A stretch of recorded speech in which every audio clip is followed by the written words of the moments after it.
And we are back. We're going to go to Victoria right now. Beautiful day in the provincial capital in BC where the Premier David Eby is speaking. Let's listen in.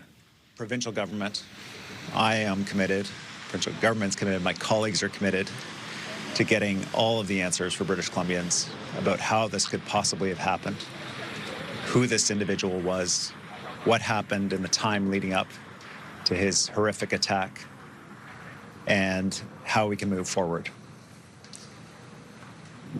If the criminal investigation and trial is unable to provide British Columbians with the answers that we need, then the provincial government will call a public inquiry and ensure that we get all of the answers that we're looking for. We'd call one right now, but for the fact that it could interfere with the criminal investigation and criminal trial, and the #1 priority is ensuring justice for the Filipino community, ensuring that this man is held and tried and convicted for these murders.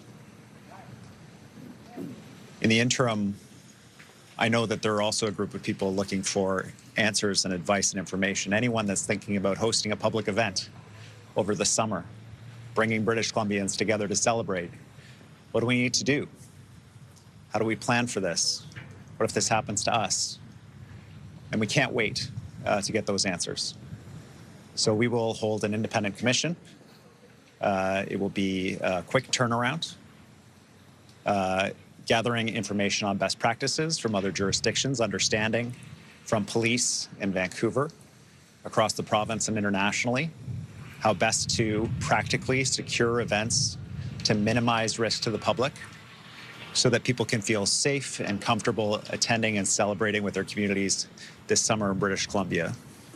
My hope is that the Commission will have full answers for organizers, for cities big and small across the province by June, so that organizers can go ahead and plan and be prepared and do what they can to minimize risk to the public and allow us to gather and celebrate as we need to, as is so important for British Columbians.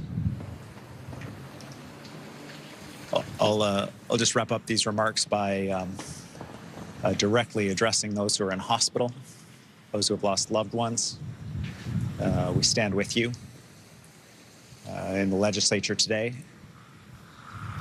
we will be standing united of all parties, reflecting on the horror of this moment, the challenge and the tribulations that you're going through, and our shared commitment to stand with you in your moments of suffering, to stand with the whole Filipino community. The Filipino community in this province has given us so much, has cared for so many people, and it's our turn to care for you, and that's what we'll do. On to the federal election. I'd like to offer my congratulations to Prime Minister Carney on his successful campaign, on his election, both in his local constituency, but also as Prime Minister of Canada.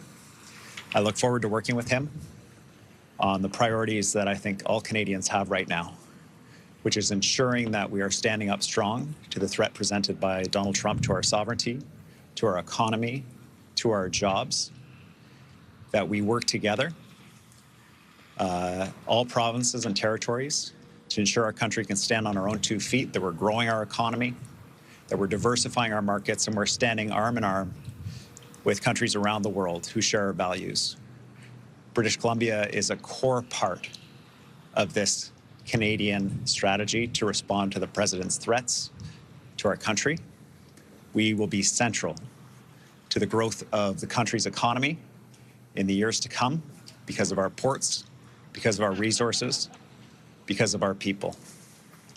And I look forward to working with the Prime Minister on those shared goals. I'd like to thank Jagmeet Singh for his time as leader of the federal NDP. He worked hard for people. He delivered dental care and pharma care, which make a real difference in the lives of people. If you can't afford medicine, if you can't get your teeth fixed, it makes it really challenging to have any kind of a quality of life. And Jagmeet and his federal colleagues delivered that for Canadians and made a real difference for them. And I want to thank him for his service for all Canadians.